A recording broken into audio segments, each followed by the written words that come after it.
عذاب جان عاشق.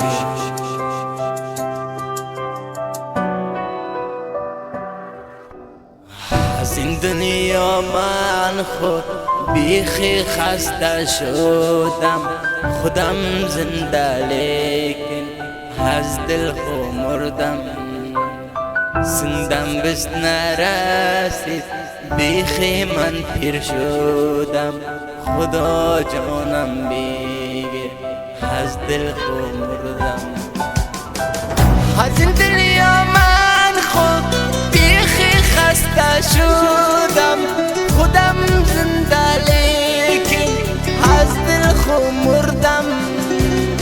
زندم بس نرسید بیخی من پیر شدم، خدا جانم بگیر از دل خو مردم.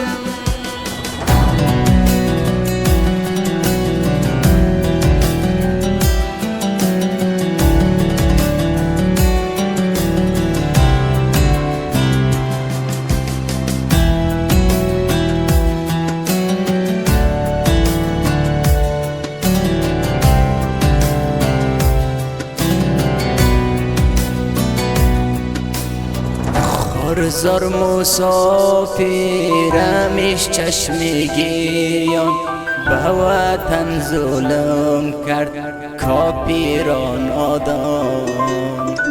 مسافرها شب روز گریه نالان هستند، به یاد وطنش افغانستان.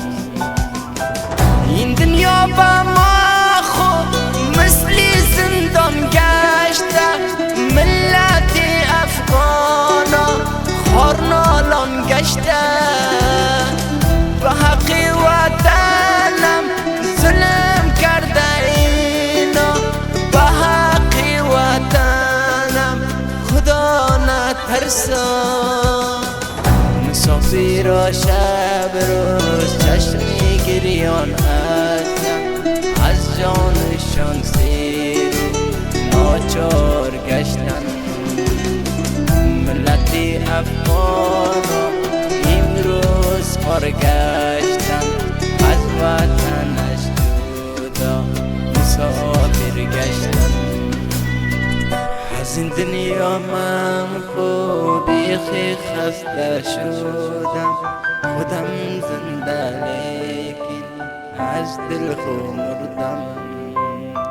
زندم بیست نرسید بیخی من پیر شدم، خدا جان